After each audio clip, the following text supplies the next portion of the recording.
আর একটু জবান ছেড়ে বলুন আলহামদুলিল্লাহ। অতঃপর শত করে দরুদ ও সালাম মানবতার মহান শিক্ষক আকায়ে নামদার তাজদারে মদিনা আহমদ মুস্তাফা মুহাম্মদ মুস্তাফা, যেই নবীকে আল্লাহ পাক রব্বুল আলামিন এই জমিনের উপর সুপ্রিম পাওয়ার দিয়েছিলেন, যেই নবীকে আল্লাহ পাক রব্বুল আলামিন দুনিয়াতে এত ভালোবাসতেন, এত মহব্বত করতেন। নবী যখন দ্বীনের দাওয়াত কাফের মুশরিকদের সামনে দিতেছিলেন, এরকম কাফের মুশরিকরা ডাক দিয়ে বলছে, আব্দুল্লাহর বেটা মুহাম্মদ, আমরা তোমার উপরে ঈমান আনতে পারি, তুমি যদি এই জমিন থেকে আসমানের চন্দ্রটাকে দ্বিখণ্ডিত করে দেখাই দিতে পারো, তবে ওই লাত উজ্জার কসম খেয়ে বললাম আমরা এই মুহূর্তে তোমার উপরে ঈমান আনবো। আল্লাহ নবী কাফের মুশরিকের চ্যালেঞ্জের মোকাবেলায় তার শাহাদাত আঙ্গুলি যখন আসমানের দিকে তুলেছেন, আল্লাহ পাকের অর্ডারে আসমানের চন্দ্র পর্যন্ত দ্বিখণ্ডিত হয়ে গেছে। চিৎকার দিয়ে বলুন আল্লাহু আকবার। আর একটু আওয়াজ দিয়ে বলুন আল্লাহু আকবার। সে রাসূলের উপরে দরুদ পড়ার দরকার আছে না নাই? রাসূল সৃষ্টির সর্বশ্রেষ্ঠ রাসূল, কথা বলেন ঠিক কিনা? রাসূল করিম সাল্লাল্লাহু আলাইহি ওয়াসাল্লাম বলেন, আল্লাহ পাক রব্বুল আলামিন আমাকে 5টি কারণে শ্রেষ্ঠ বানিয়েছেন। জোরে বলুন কয়টি? আওয়াজ দিয়ে বলেন কয়টি? 5টি কারণে আল্লাহ পাক রব্বুল আলামিন মুহাম্মদুর রাসূলুল্লাহ সাল্লাল্লাহু আলাইহি ওয়াসাল্লামকে শ্রেষ্ঠত্বের সার্টিফিকেট দিয়েছেন। কারণ নাম্বার 1, 1 নাম্বার কারণ হলো রাসূল বলেন আমাকে সম্মানিত করেছেন 5টি কারণের কারণে। 5টি কারণের জন্য আল্লাহ পাক রব্বুল আলামিন পৃথিবীর জমিনে সমস্ত মাখলুকের উপরে আমি রাসূলকে সম্মানিত করেছেন। 1 নাম্বার কারণ হলো খাতামুন নাবিয়্যিন, আমি হলাম সর্বশেষ নবী। জোরে বলুন সুবহানাল্লাহ। তাহলে রাসূলকে মর্যাদা দিয়েছেন কয় কারণে? 5 কারণে। 1 নাম্বার কারণ কি? খাতামুন নাবিয়্যিন, নবী হলো সর্বশেষ নবী। এরপরে আর কোন নবী দুনিয়াতে আসবে? দুনিয়াতে আর কোন নবী আসবে না। এজন্য রাসূল বলেন আমাকে যে 5 কারণে সম্মানিত করা হয়েছে, তার প্রথম নাম্বার কারণ হলো খাতামুন নাবিয়্যিন, আমাকে আল্লাহ তাআলা নবুয়তের শেষ একেবারে সর্বশেষ নবী হিসাবে আল্লাহ তাআলা আমাকে দুনিয়াতে পাঠিয়েছেন। এটা কারণ নাম্বার 1। কারণ নাম্বার 2 হলো রাসূল করিম সাল্লাল্লাহু আলাইহি ওয়াসাল্লাম বলেন আল্লাহ পাক রব্বুল আলামিন আমাকে খাতামুন নাবিয়্যিন হিসেবে দুনিয়াতে পাঠিয়েছেন। আমার শ্রেষ্ঠত্বের আরেকটা কারণ হলো আল্লাহ পাক রব্বুল আলামিন আমাকে রাহমাতাল লিল আলামিন হিসেবে দুনিয়াতে পাঠিয়েছেন। কি হিসেবে পাঠিয়েছেন? রাহমাতাল লিল আলামিন, সমস্ত পৃথিবীর মানুষের জন্য রহমত স্বরূপ পাঠিয়েছেন। কাকে? মুহাম্মদ সাল্লাল্লাহু আলাইহি ওয়াসাল্লাম। 3 নাম্বার কারণ সাইয়্যিদুল মুরসালিন, রাসূল করিম সাল্লাল্লাহু আলাইহি ওয়াসাল্লাম বলেন আমার শ্রেষ্ঠত্বের 3 নাম্বার কারণ হলো সাইয়্যিদুল মুরসালিন, সমস্ত আম্বিয়ায়ে কেরামের সর্দার নেতা হিসেবে আল্লাহ পাক আমাকে দুনিয়াতে পাঠিয়েছেন। সুবহানাল্লাহ। আসতে বলেন, মহিলারা শুনে ফেলবে। দেখেন সমস্ত নবীদের সর্দার হিসেবে কাকে বানানো হয়েছে? মুহাম্মদ সাল্লাল্লাহু আলাইহি ওয়াসাল্লাম। 4 নম্বর কারণ হলো ইমামুল মুরসালিন, আমার আপনার নবী সমস্ত নবীদের ইমাম হয়েছিলেন। জোরে বলেন আলহামদুলিল্লাহ। রাসূল বলেন আমার সম্মানিত হওয়ার 4 নম্বর কারণ হলো ইমামুল মুরসালিন। এই পৃথিবীতে আল্লাহ পাক রব্বুল আলামিন যে লক্ষাধিক পয়গম্বরকে দুনিয়ার জমিনে প্রেরণ করেছিলেন আল্লাহর দ্বীনকে প্রতিষ্ঠিত করার জন্য, তো সমস্ত আম্বিয়া کرام আলাইহিমুস সালাতু ওয়াস সালামদেরকে আমি আল্লাহর রাসূলের মুক্তাদি হিসেবে বানিয়েছিলেন। এই ঘটনা আপনাদের জানা আছে না নাই? এজন্য রাসূলের শ্রেষ্ঠত্বের 4 নম্বর কারণ হলো ইমামুল মুরসালিন। রাসূল বলেন আমাকে সমস্ত নবীদের ইমাম বানিয়ে দিয়ে আল্লাহ পাক রব্বুল আলামিন পৃথিবীতে আমার সম্মানকে বাড়িয়ে দিয়েছেন। জোরে বলুন সুবহানাল্লাহ। 5 নম্বর কারণ হলো রাসূল বলেন সাইয়্যিদুল কাওনাইন। 5 নম্বরে যে কারণে আল্লাহ পাক আমাকে শ্রেষ্ঠ বানিয়েছেন, সাইয়্যিদুল কাওনাইন, এখানে আল্লাহ তাআলা দ্বিবচন ব্যবহার করেছেন। কাওনাইন ইহ জগতেরও নেতা, পরজগতেরও নেতা, আমার আপনার নবী মুহাম্মদুর রাসূলুল্লাহ সাল্লাল্লাহু আলাইহি ওয়াসাল্লাম। তাহলে রাসূল শ্রেষ্ঠ কয় কারণে? 5 কারণে। যেই রাসূলকে আল্লাহ পাক রব্বুল আলামিন সর্বশেষ নবী বানিয়েও সমস্ত নবীদের থেকে মর্যাদা বেশি দিলেন, সম্মান বেশি দিলেন, ইজ্জত বেশি দিলেন, পাওয়ার বেশি দিলেন, ওই রাসূলের উপরে দরুদ পড়ার দরকার আছে না নাই? কথা বলেন আছে না নাই? এজন্য সেই নবীর উপরে মুহাব্বতান দরুদ পড়ছি সাল্লাল্লাহু আলাইহি ওয়াসাল্লাম। সম্মানিত হাজিরিন, আসুন আর ভূমিকায় নয়, আমি আপনাদের থেকে একটু সময় চেয়ে নিলাম, অল্প সময়ের ভিতরে আমি আমার আলোচনার ইতি টানবো ইনশাআল্লাহ। আল্লাহ পাক রব্বুল আলামিন আমি গুনাহগারকে এখানে বসিয়েছেন। আমি এই কোরআনুল কারীমের আল্লাহ পাক সূরা দিয়েছেন 114টা। জোরে বলুন কয়টা? 114টা সূরা। এর ভিতরে 3 নম্বর সূরার নাম হলো সূরাতুল আল ইমরান। নাম কি? সূরাতুল আল ইমরান। এই সূরা আল ইমরানের 31 নম্বর আয়াত আমি আপনাদের সামনে তেলাওয়াত করেছি এবং আল কোরআনের 36 নম্বর সূরা যেটাকে বলা হয় সূরাতুল ইয়াসিন। জোরে বলেন নাম কি? সূরাতুল ইয়াসিন। এই সূরা ইয়াসিনের 11 নম্বর আয়াত আমি তেলাওয়াত করেছি এবং বিশ্ব নবী সাল্লাল্লাহু আলাইহি ওয়াসাল্লামের অসংখ্য অগণিত বাণীর ভিতর থেকে ছোট্ট একটা হাদিস তেলাওয়াত করেছি। আপনারা যদি দোয়া করেন এই তেলাওয়াতকৃত আয়াত এবং হাদিসকে ভিত্তি করে পয়েন্ট আকারে গঠনমূলক কিছু কথা বলতে চাই। দোয়া টুকুন করা যাবে না ইনশাআল্লাহ? শেষ পর্যন্ত কারা কারা থাকবেন হাত তুলেন তো দেখি। লিল্লাহি তাকবীর, নারায়ে তাকবীর। আল কোরআনের আলো, আল হাদিসের আলো, দিন ইসলাম, দিন ইসলাম জিন্দাবাদ, জিন্দাবাদ। লিল্লাহি তাকবীর। হাত নামান, আল্লাহ কবুল করুক বলছে আমিন। তাহলে আসুন আর ভূমিকায় নয়, আল্লাহ পাক রব্বুল আলামিন এই পৃথিবীতে মানুষকে প্রেরণ করেছেন, মানুষকে সৃষ্টি করেছেন একমাত্র কেবলমাত্র দাসত্ব করবে একজনের। তিনি কে বলেন তো দেখি? তিনি কে? আল্লাহ। এটা ছাড়া আল্লাহ পাকের আর দ্বিতীয় কোনো উদ্দেশ্য আছে কি? কোনো উদ্দেশ্য নাই। আল্লাহ বলেন এই পৃথিবীতে আমি আল্লাহ পাক রব্বুল আলামিন মানুষ এবং জিন এই দুইটা শ্রেণীকে সৃষ্টি করেছি কেবলমাত্র একমাত্র আমি আল্লাহ পাকের দাসত্ব আর গোলামি করার জন্য। কথা বলেন ঠিক কিনা? বন্ধুগণ আমার, ভাইরা, আল্লাহ পাক রব্বুল আলামিন কোরআনুল কারীমের ভিতরে সুন্দর করে ডাক দিয়ে বলেন বিসমিল্লাহির রহমানির রহিম ওয়ামা খালাকতুল জিন্না ওয়াল ইনসা ইল্লা লিয়াবুদুন।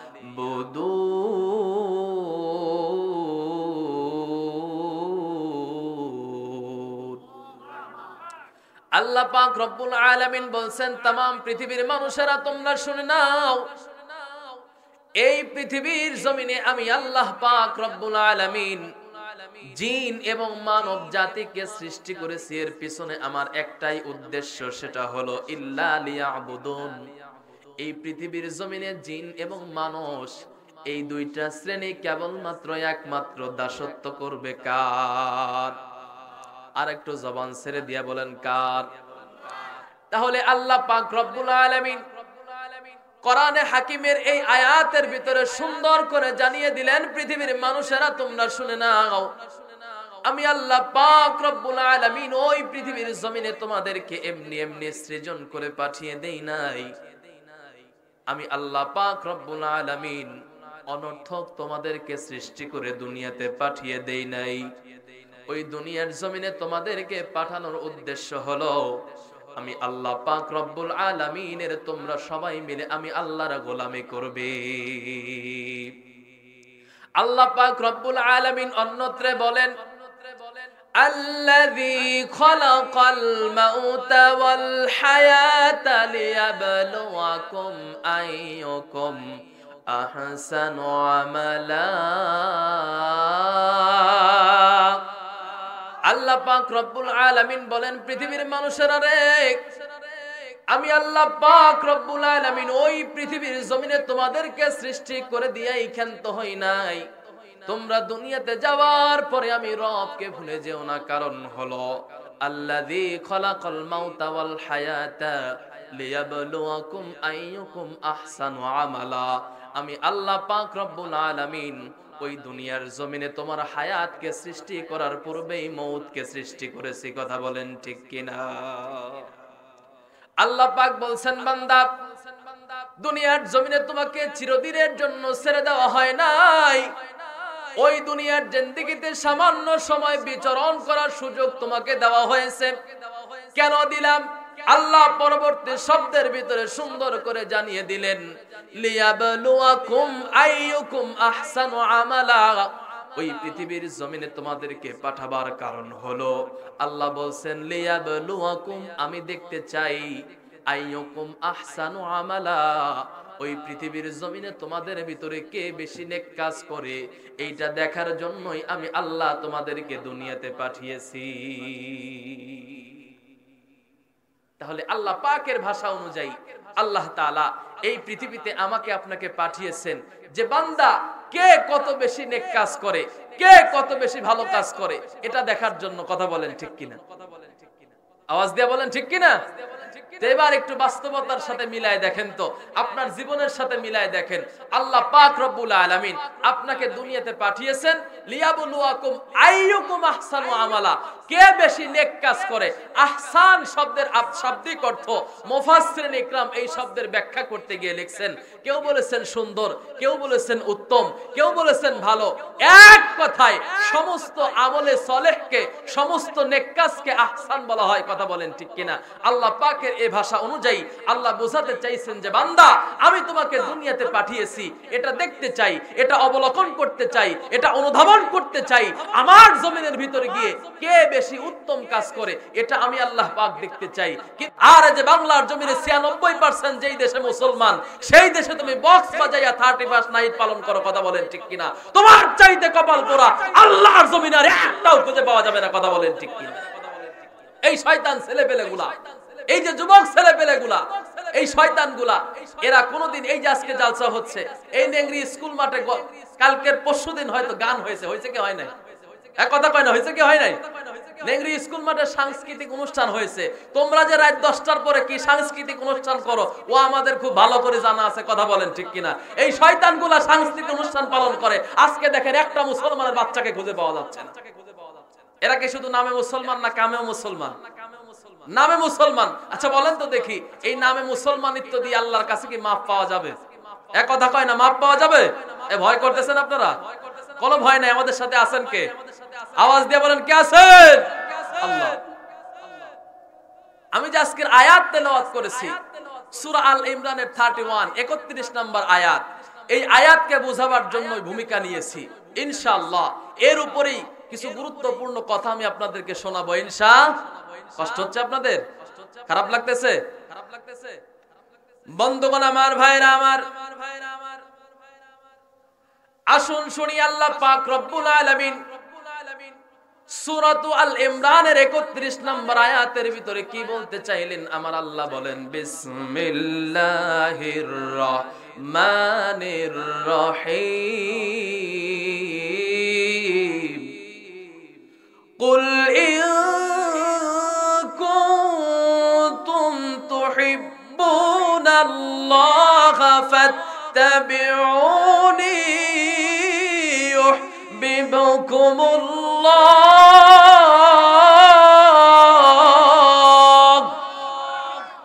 আল্লাহ পাক রব্বুল আলামিন বলছেন, নবী হে, আপনি तमाम পৃথিবীর মানুষগুলিকে জানিয়ে দেন, কুল ইন কুনতুম তুহিব্বুনাল্লাহ, কোন মানুষ যদি আমি আল্লাহ পাক রব্বুল আলামিনকে ভালোবাসতে চায়, জোরে বলুন কাকে ভালোবাসতে চায়?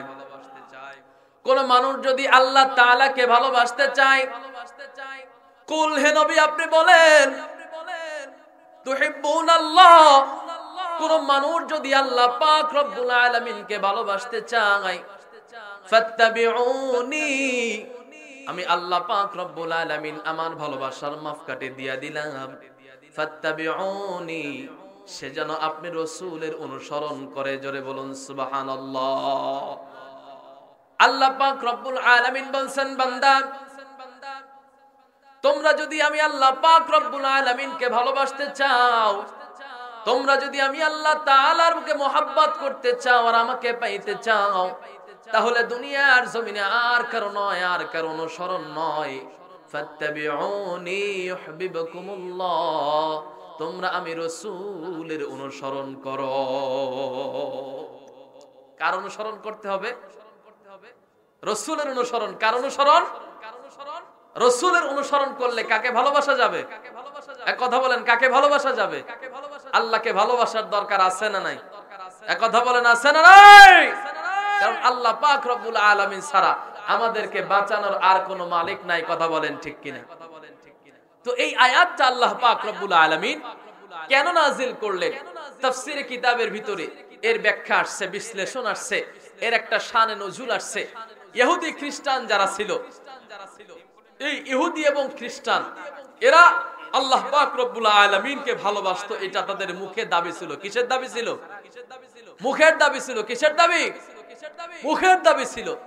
ইহুদি এবং খ্রিস্টান এরা যখন আল্লাহ পাক রব্বুল আলামিনকে ভালোবাসার দাবি জানালো কিন্তু রাসূলের অনুসরণ করলো না, তখন আল্লাহ পাক রব্বুল আলামিন এই আয়াতটা নাজিল করে দিয়া तमाम পৃথিবীর মানুষদেরকে জানিয়ে দিলেন, রে পৃথিবীর মানুষেরা তোমরা শুনে নাও, তোমরা যদি কেউ আমি আল্লাহ তাআলাকে ভালোবাসতে চাও, এটার প্রমাণ যদি দিতে চাও, এটা যদি প্রমাণিত করতে চাও, তাহলে তোমরা দুনিয়ার আর কারো নয়, আখির জামানার পয়গম্বর মুহাম্মদুর রাসূলুল্লাহ সাল্লাল্লাহু আলাইহি ওয়াসাল্লামের অনুসরণ করো। কথা বলেন ঠিক কিনা? তাহলে আল্লাহকে ভালোবাসতে হলে কার অনুসরণ করতে হবে? রাসূলের অনুসরণ। কার অনুসরণ? অনুসরণ এক জিনিস, ভালোবাসা আর এক জিনিস। কথা বলেন ঠিক কিনা? ভালো তো তাকেই বাসা যায় যার জীবনের সমস্ত কথা কাজ আমার জীবনে বাস্তবায়ন করা যায়, তাকেই ভালোবাসা সম্ভব। কথা বলেন ঠিক কিনা? ভালোবাসার বহির্প্রকাশ তখনই প্রকাশ হয় যখন তার আমল, যখন তার কাজ সবকিছু আপনার পছন্দ হবে, তখনই বোঝা যাবে আপনি তাকে ভালোবাসেন। কথা বলেন ঠিক কিনা? আজ বাংলার জমিনে অনেক আশিকে রাসূল আমরা রয়েছি যারা মুখে বলি রাসূলকে ভালোবাসি, কিন্তু রাসূলের মহব্বতে আজ পর্যন্ত দাড়িটার মুখে রাখতে পারে নাই। কথা বলেন ঠিক কিনা?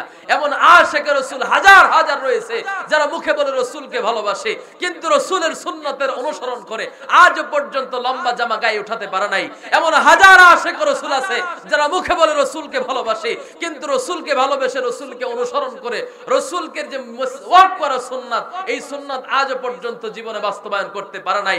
এই পৃথিবীতে হাজার আশিক রাসূল আছে যারা মুখে বলে রাসূলকে ভালোবাসে, কিন্তু রাসূলকে ভালোবেসে অনুসরণ করে খাবার পরে, খাওয়ার আগে এবং পরে লবণ খাওয়া সুন্নাত, এটা প্রমাণ করতে পারেনি। কথা বলেন ঠিক কিনা? আজ পর্যন্ত অনেক আশিক রাসূল আছে যারা মুখে ইলান দেয় আমরা রাসূলকে ভালোবাসি, কিন্তু রাসূলকে ভালোবেসে জিহাদের ময়দানে যাওয়া এটাও একটা সুন্নাত, এটার প্রমাণ আমি আপনি দিতে পারিনি। কথা বলেন ঠিক কিনা? এমন আশিক রাসূল আছে না নাই? আছে না নাই? আশিক রাসূল হলে হবে না, ইত্তেবা করতে হবে, অনুসরণ করতে হবে। যদি আল্লাহ রাসূলের অনুসরণ যদি করতে পারে, অনুকরণ যদি করতে পারে, তাহলে কাকে পাওয়া যাবে? কথা কয় না। কথা কি বুঝতেছেন? রাসূলের ইত্তেবা যদি করতে পারেন, রাসূলের আশিক যদি হতে পারেন, তাহলে কাকে পেতে পারবেন? আল্লাহকে পাওয়ার দরকার আছে না নাই? তাহলে এখন রাসূলকে যে আপনি অনুসরণ করবেন, এটা জীবনের এক এক ক্ষেত্রে না সব ক্ষেত্রে? কথা কয় না। সব ক্ষেত্রে, হাইয়াতান অমাইয়াতান, জীবিত অবস্থায়, মৃত অবস্থায়, সর্বহালতে রাসূলের অনুসরণ করা আমার আপনার জন্য প্রয়োজন আছে না নাই? মুসলমান ভাইরা রে আমার, আল্লাহ পাক রব্বুল আলামিন আল্লাহ নবী মুহাম্মদুর রাসূলুল্লাহ সাল্লাল্লাহু আলাইহি ওয়াসাল্লামকে যখন নবুয়ত দান করলেন,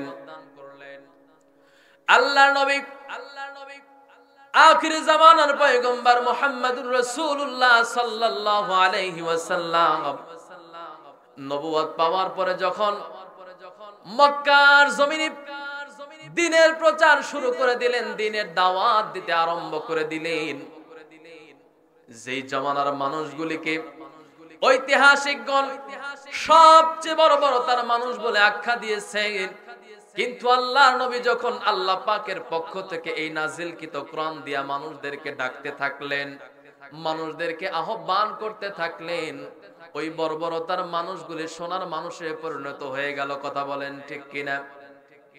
কেমন সোনার মানুষে পরিণত হয়ে গেল? আপনারা যে সাহাবীর নাম প্রত্যেকেই জানেন, আল্লাহ পাক রব্বুল আলামিন যাকে দুনিয়ার জমিন থেকে সর্বপ্রথম জান্নাতের সার্টিফিকেট দিলেন, ওই সাহাবী আর কেউ নয়, হযরতে আবু বকর রাদিয়াল্লাহু তাআলা আনহু। নাম শুনছেন আপনারা? হযরতে আবু বকর রাদিয়াল্লাহু তাআলা আনহু আল্লাহর নবীর একজন জলিলুল কদর সাহাবী। এই সাহাবী দুনিয়ার জমিন থেকে জান্নাতের সার্টিফিকেট পেয়েছেন। আপনাদের কাছে আমার প্রশ্ন হলো, দুনিয়ার থেকে জান্নাতের সার্টিফিকেট পেয়েছেন, রাসূলকে মহব্বত করে না রাসূলের সাথে শত্রুতা করে? জবান ছেড়ে দিয়া বলেন, শত্রুতা করে না মহব্বত করে? রাসূলকে অনুসরণ করে না ত্যায্য করে? এ দুনিয়ার মুসলমান ইমানদার, হযরতে আবু বকর সিদ্দিক রাদিয়াল্লাহু তাআলা আনহু হাইয়াতান ওয়া মাইয়াতান, জীবন এবং মরণ উভয় ক্ষেত্রে অনুসরণ করেছে আল্লাহর রাসূলের। কথা বলেন ঠিক কিনা? আল্লাহর রাসূলের অনুকরণ করার কারণে আল্লাহ পাক রব্বুল আলামিন এমন রাজি আর এমন খুশি হয়ে গেছেন, আল্লাহ পাক আসমান থেকে তাকে জান্নাতি বলে ঘোষণা দিয়েছেন। জোরে বলুন সুবহানাল্লাহ। হযরতে আবু মুসা আশআরী রাদিয়াল্লাহু তাআলা আনহু হাদিস শরীফের মধ্যে ফরমান, আল্লাহ নবী মুহাম্মদুর রাসূলুল্লাহ সাল্লাল্লাহু আলাইহি ওয়াসাল্লাম মসজিদ থেকে বের হয়ে একটা খেজুর বাগানের ভিতরে ঢুকলেন। জোরে বলুন কিসের বাগান? একটা খেজুর বাগানের ভিতরে ঢুকলেন। খেজুর বাগানের ভিতরে মাঝখানে একটা কুয়া ছিল। আবু মুসা আশআরী রাদিয়াল্লাহু তাআলা আনহু বলেন, আল্লাহর নবী ওই কুয়ার ভিতরে পা দুইটা দিয়ে কুয়ার পাড়ির উপরে বসে পড়লেন। তদনন্তিনকাল সময় কুয়া ছিল কি ছিল না? কথা কয় না? তদনন্তিনকাল সময় কুয়া ছিল। আবু মুসা আশআরী রাদিয়াল্লাহু তাআলা আনহু হাদিসের কিতাবের ভিতরে সুন্দর করে বলেন, রে পৃথিবীর মানুষের দল, তোমরা শুনে নাও, আল্লাহর নবী মসজিদ থেকে বের হয়ে ওই খেজুর বাগানের ভিতরে ঢুকে পড়লেন। আর ওই কুয়ার ভিতরে তার দুইটা পা দিয়ে যখন কুয়ার ভিতরে বসে বিষণ্ণ মনে বসে আছেন, আবু মুসা আশআরী বলেন, আমি চিন্তা করলাম রাসূল বুঝি টেনশনে আছেন, সুতরাং এই খেজুর বাগানের বাহির থেকে আমি আল্লাহর রাসূলকে পাহারা দিব। জোরে বলুন সুবহানাল্লাহ। আল্লাহর নবীকে সাহাবায়ে কেরাম সর্বদা জীবনের থেকে বেশি ভালোবাসেন। কথা বলেন ঠিক কিনা? আল্লাহর নবীর চাচাতো ভাই হযরত আব্দুল্লাহ ইবনে আব্বাস রাদিয়াল্লাহু তাআলা আনহু আল্লাহর নবীকে কেমন ভালোবাসেছেন, কেমন মহব্বত করেছেন। আল্লাহর নবী একদিন শেষ রাত্রে তাহাজ্জুদ নামাজ পড়বেন। যখন তাহাজ্জুদ নামাজ পড়ার জন্য ওযুর পানি নিবেন, এমন সময় হুজরাত থেকে বের হয়ে এসে দেখে ওযুর পানি রেডি হয়ে গেছে। জোরে বলুন সুবহানাল্লাহ। আল্লাহর নবী হযরত আয়েশা সিদ্দিকা রাদিয়াল্লাহু তাআলা আনহাকে ডাক দিয়ে বলেন, আয়েশা রে, আমার ঘরের সামনে ওযুর পানি রেডি হয়ে গেছে, পানি কে রাখলো? আল্লাহর নবীর স্ত্রী হযরতে আয়েশা রাদিয়াল্লাহু তাআলা আনহা ডাক দিয়ে বলেন, পানের স্বামী আমার, আপনার চাচাতো ভাই হযরতে আব্দুল্লাহ ইবনে আব্বাস রাখছেন। আল্লাহ নবী চতুর্দিকে তাকায়া দেখে আব্দুল্লাহ ইবনে আব্বাসকে দেখা যায় না। এমনি করে হযরতে আয়েশা রাদিয়াল্লাহু তাআলা আনহা ডাক দিয়া বলেন, আপনি একটু ডাক লাগান। আল্লাহ নবী এবার হযরতে আব্দুল্লাহ ইবনে আব্বাস রাদিয়াল্লাহু তাআলা আনহুকে যখন ডাক দিল, আব্দুল্লাহ ইবনে আব্বাস ঘরের পিছন থেকে আল্লাহ নবীর সামনে চলে আসলো। আল্লাহ নবী ডাক দিয়া বলে, আব্দুল্লাহ রে, আমার ওযুর পানি কে রেডি করে রেখেছে? আব্দুল্লাহ ইবনে আব্বাস বলেন, ইয়া রাসূলুল্লাহ, ইয়া হাবিবাল্লাহ, আমি জানি আপনি শেষ রাত্রে উঠে তাহাজ্জুদের নামাজ পড়বেন, এজন্যই আমি আপনার ওযুর পানি রেডি করে রাখছি। জোরে বলুন সুবহানাল্লাহ। আল্লাহর নবী আব্দুল্লাহ ইবনে আব্বাসকে ডাক দিয়ে বলেন, রে আব্দুল্লাহ ইবনে আব্বাস, তুমি এই গভীর রজনীতে আমার ওযুর পানি কেন রেডি করে রেখেছো? আব্দুল্লাহ ইবনে আব্বাস ডাক দিয়ে বলেন, ইয়া রাসূলুল্লাহ, ইয়া হাবিবাল্লাহ, এই গভীর রজনীতে আমি এখন থেকে নয়, আপনি যখন দিনের দাওয়াতের কাজ শেষ করে ঘরের ভিতরে ঘুমায়ে গেছেন, আমি আব্দুল্লাহ ইবনে আব্বাস আপনার ঘরের চতুর্পার্শ্ব দিয়া ঘুরতেছি আর আপনাকে রক্ষা করতেছি। আমি ঘরের চতুর্পার্শ্ব দিয়া এজন্যই ঘোরাঘুরি করতেছি যেন এই মক্কার কোন কাফের মুশরিক আপনার রাসূলের উপরে আক্রমণ না চালাইতে পারে। এইভাবে নবীর সাহাবীরা নবীকে ভালোবাসেন। আব্দুল্লাহ ইবনে আব্বাস যখন বলেন, ইয়া রাসূলুল্লাহ, ইয়া হাবিবাল্লাহ, আপনাকে যেন মক্কার কোন কাফের মুশরিক আক্রমণ করতে না পারে, এজন্য আমি এই মক্কার চতুর্পার্শ্ব দিয়া ঘুরে ঘুরে আপনাকে পাহারা দিচ্ছি। আল্লাহ নবী ডাক দিয়া বলেন, আব্দুল্লাহ ইবনে আব্বাস, তুমি আমার কলিজাকে খুশি করে দিয়েছো, তুমি আমাকে ঠান্ডা করে দিয়েছো, সুতরাং তুমি এরকম আমি আল্লাহ পাকের কাছে তোমার জন্য দোয়া করি। আল্লাহর হাবিব সাল্লাল্লাহু আলাইহি ওয়াসাল্লাম ওই মুহূর্তে আসমানের দিকে তাকিয়ে আল্লাহকে ডাক দিয়ে বললেন, আল্লাহ, আমি আমার চাচাতো ভাই আব্দুল্লাহ ইবনে আব্বাসের উপরে রাজি খুশি হয়ে গেছি, সুতরাং তুমিও তার উপরে রাজি এবং খুশি হয়ে যাও। আল্লাহর নবী যখন আব্দুল্লাহ ইবনে আব্বাসের জন্য দোয়া করলেন, আল্লাহ পাক রব্বুল আলামিন আল্লাহর হাবিবের দোয়া কবুল করে আল্লাহ পাক হযরতে আব্দুল্লাহ ইবনে আব্বাসকে উলুমুত তাফসীরের এমন জ্ঞান দান করলেন, যেই জ্ঞান আল্লাহ তাআলা আর দুনিয়ার কোন মানুষকে দান করেন নাই। জোরে বলুন সুবহানাল্লাহ। হে রাসূল, তোমায় ভালোবাসি, অন্তরে শুধু মুখে নয়, জান্নাতের আশায় নয় হে রাসূল, জাহান্নাম কেউ ডরি না। কথা বলেন ঠিক কিনা? রাসূলকে ভালোবাসতে হবে অন্তর দিয়া না মুখ দিয়া? কি দিয়া? একটু সবাই আমার সাথে বলেন, হে রাসূল, তোমায় ভালোবাসি, অন্তরে শুধু মুখে নয়, জান্নাতের আশায় নয় হে রাসূল, জাহান্নামের ডরে নয়। তোমায় পাওয়ার আশায় মন ছুটে যায় মদিনায়, তোমায় পাওয়ার আশায় মন ছুটে যায় মদিনায়,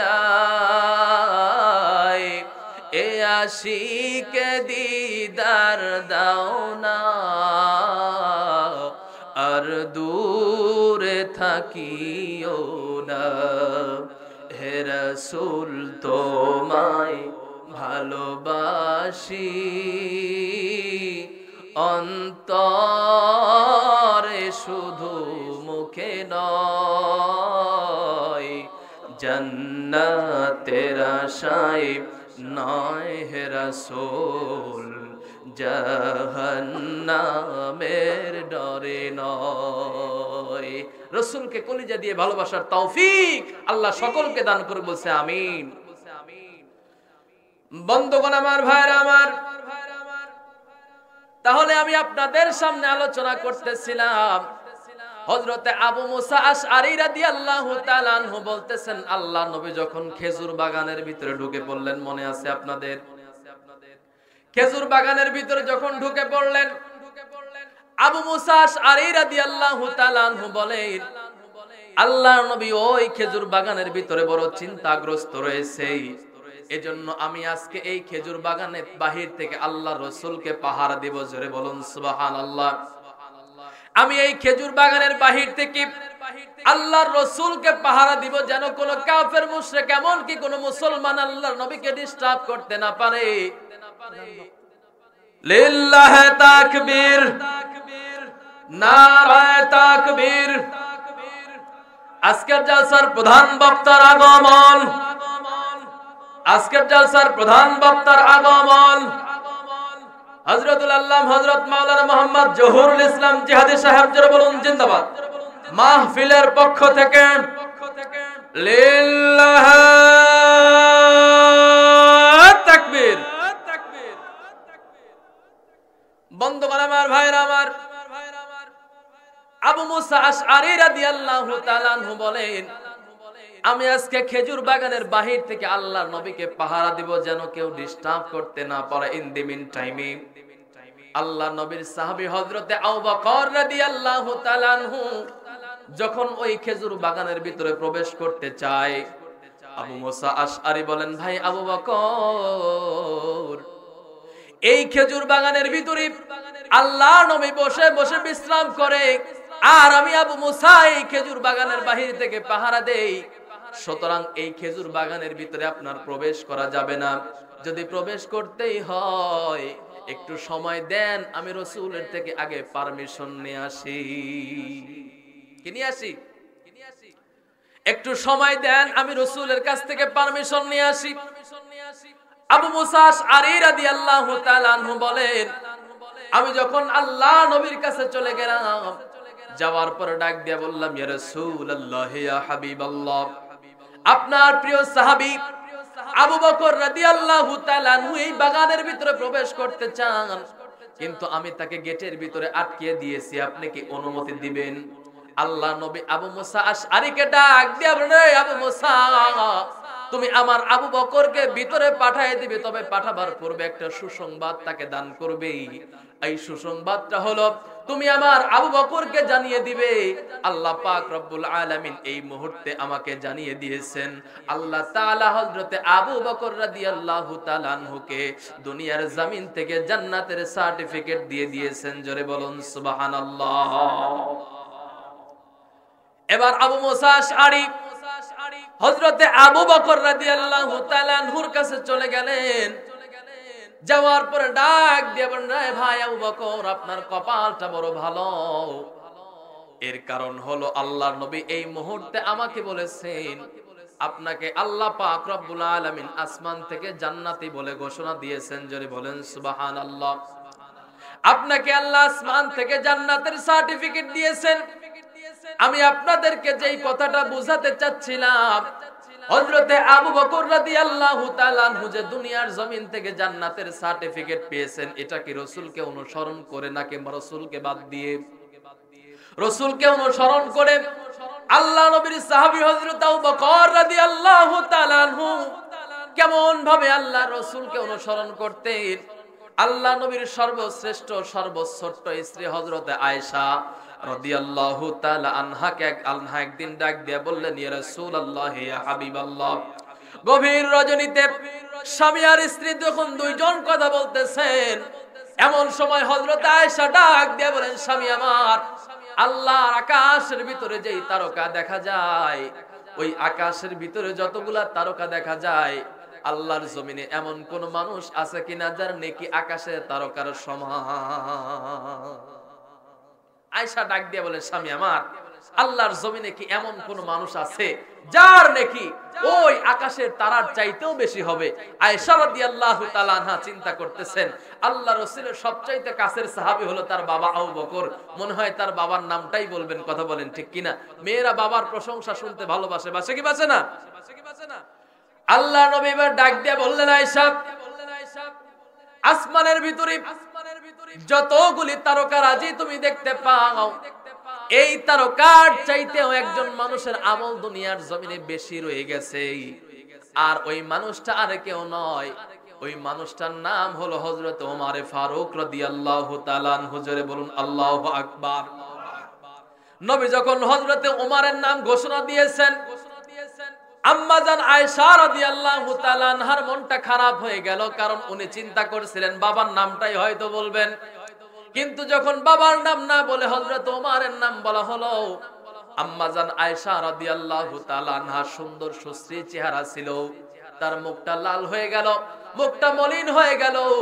এমন সময় আল্লাহর নবী ডাক দিয়ে বললেন, আয়েশা রে শোনো, ওই আকাশের তারকার সমান আমল যদিও হযরতে ওমরের হয়, কিন্তু আল্লাহর নবী বলেন, হযরতে ওমরের তামাম জিন্দেগীর আমল যদি এক পাল্লায় রাখা হয়, আর হযরতে আবু বকর রাদিয়াল্লাহু তাআলা আনহুর হিজরতের রাত যদি আরেক পাল্লায় রাখা হয়, আমার আবু বকরের হিজরতের রাতের পাল্লাই ভারী হয়ে যাবে। জোরে বলুন সুবহানাল্লাহ। আর জোরে বলুন একবার সুবহানাল্লাহ। বন্ধুগণ আমার, ভাইরা আমার, হযরত আবু বকর আল্লাহর নবীকে কেমন করে অনুসরণ করতেন। আল্লাহ নবী মুহাম্মদুর রাসূলুল্লাহ সাল্লাল্লাহু আলাইহি ওয়াসাল্লাম হিজরতের 6 মাস পূর্বে আবু বকরকে একটা ওয়ার্নিং দিয়েছিলেন, আবু বকর সাবধান থেকো, তৈয়ার থেকো, আমার সাথে কিন্তু তোমার হিজরতের সাথে হওয়া লাগবে। 6 মাস পরে আল্লাহ নবী যখন কাফের মুশরিকদের এরকম নির্যাতনের শিকার হয়ে যখন মক্কা ছেড়ে মদিনায় যাওয়ার সিদ্ধান্ত নিলেন, গভীর রজনীতে আল্লাহর নবী যখন আবু বকরের দরজায় কড়া নাড়ে, এক ডাক দেওয়ার সঙ্গে সঙ্গে হযরত আবু বকর রাদিয়াল্লাহু তাআলা আনহু বলেন, লাব্বাইকা ইয়া রাসূলুল্লাহ ইয়া হাবিবাল্লাহ। আল্লাহ নবী ডাক দিয়ে বললেন, আবু বকর, ঘটনা কি বুঝলাম না। এই গভীর রজনীতে যখন সমস্ত মানুষগুলি ঘুমায়ে গেছে, আমি তোমার দরজায় এসে একটা ডাক দেওয়ার সঙ্গে সঙ্গে তুমি ঘরের দরজা খুলে দিলে, কাহিনীটা কি? তুমি কি ঘুমাও নাই? হযরত আবু বকর রাদিয়াল্লাহু তাআলা আনহু বলেন, ইয়া রাসূলুল্লাহ ইয়া হাবিবাল্লাহ, আপনি যেই দিন থেকে আমাকে এলান দিয়ে দিয়েছিলেন আপনার সাথে আমার হিজরতের সাথী হওয়া লাগবে, ইয়া রাসূলুল্লাহ ইয়া হাবিবাল্লাহ, ওই দিন থেকে আজ পর্যন্ত আমি একটা রাত বিছানায় পিঠ দিয়ে ঘুমাই না। রাসূলকে ভালোবাসার দৃষ্টান্ত তার কেমন? রাসূলের সিরাত যারা লিখেছেন, রাসূলের জীবনী যারা লিখেছেন, তারা কেঁদে বেহুশ হয়ে গেছেন। হযরতে আবু বকর রাদিয়াল্লাহু